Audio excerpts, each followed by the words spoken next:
അപ്പോൾ നമ്മൾ പുതിയതായിട്ട് ലേറ്റസ്റ്റ് ആയിട്ടൊരു അപ്ഡേറ്റ് വന്നിട്ടുണ്ടായിരുന്നു. അപ്പോൾ എനിക്ക് വന്നത് 949 MB ഒരു അപ്ഡേറ്റാണ്. ഞാൻ ആ വീഡിയോയിലും പറഞ്ഞിട്ടുണ്ടായിരുന്നു. പക്ഷേ ചില വ്യക്തികൾക്ക് ചിലപ്പോൾ ഇപ്പോൾ ഒരു ഏട്ടന് ഇപ്പോൾ ഒരു അപ്ഡേറ്റ് വന്നത് 1.25 GB ഒരു അപ്ഡേറ്റാണ് വന്നത്. അപ്പോൾ അങ്ങനെ പല വേരിയൻ്റ് ആയിട്ടാണ് അവരുടെ അപ്ഡേറ്റിൻ്റെ MB വരുന്നത്. അപ്പോൾ അത് വ്യത്യസ്തമായിട്ടുള്ള രീതിയിലാണെന്ന് വിചാരിക്കുന്നു. പിന്നെ ഓരോ ഫോണിലും അവർ പ്രശ്നം എന്താണെന്ന് അറിഞ്ഞിട്ടാണോ അങ്ങനെ MB കൂട്ടുന്നത് എന്താണെന്ന് എനിക്കറിയില്ല. ഓരോ ആൾക്കാരുടെ ഫോണിലും വളരെ വ്യത്യസ്തമായിട്ടാണ് അപ്ഡേറ്റ് വരുന്നത്. അപ്പോൾ ഈ ഒരു അപ്ഡേറ്റ് ചെയ്തപ്പോൾ എനിക്ക് എൻ്റെ ഫോണിലുണ്ടായിരുന്ന എൻ്റെ ഒരു എക്സ്പീരിയൻസാണ് പറയണത്.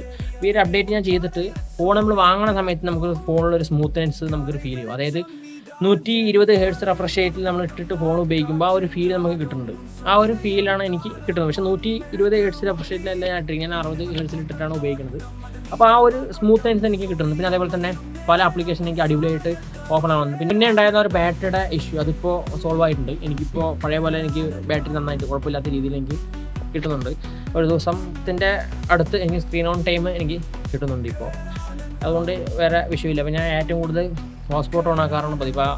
ഇപ്പോൾ ഹോട്ട്സ്പോട്ട് ഓൺ ആക്കുന്ന സമയത്ത് അത്യാവശ്യം നമ്മുടെ ബാറ്ററി ഇറങ്ങി പോകുന്നുണ്ട്.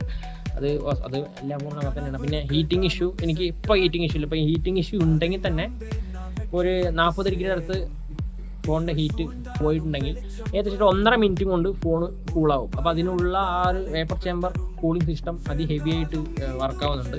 ആ ഒരു ഹീറ്റിംഗ് ഇഷ്യൂ എനിക്ക് വലിയ പ്രശ്നമായിട്ട് എനിക്ക് തോന്നുന്നില്ല. അപ്പോൾ ഇനി വരുന്നൊരു അപ്ഡേറ്റ് മസ്റ്റായിട്ട് എല്ലാവരും ചെയ്യാനായിട്ട് ശ്രമിക്കുക. അതിപ്പോൾ വൈഫൈയിൽ ചെയ്യണം എന്നൊക്കെയാണ് കുറേ ആൾക്കാർ പറയുന്നത്. ഞാൻ എൻ്റെ 5G നെറ്റിലാണ് ചെയ്തിരിക്കുന്നത്.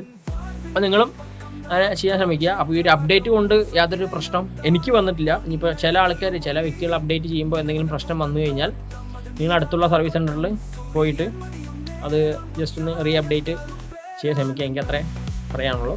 അപ്പോൾ വീഡിയോ നിങ്ങൾക്ക് ഇഷ്ടപ്പെട്ടെന്ന് വിചാരിക്കണം. ഇഷ്ടപ്പെട്ടാൽ ജസ്റ്റ് ഒന്ന് ലൈക്ക് ചെയ്യുക. പിന്നെ ഇഷ്ടപ്പെട്ടില്ലെങ്കിൽ തിരിച്ചാൽ ഡിസ്ലൈക്ക് ചെയ്യാവുന്നതാണ്.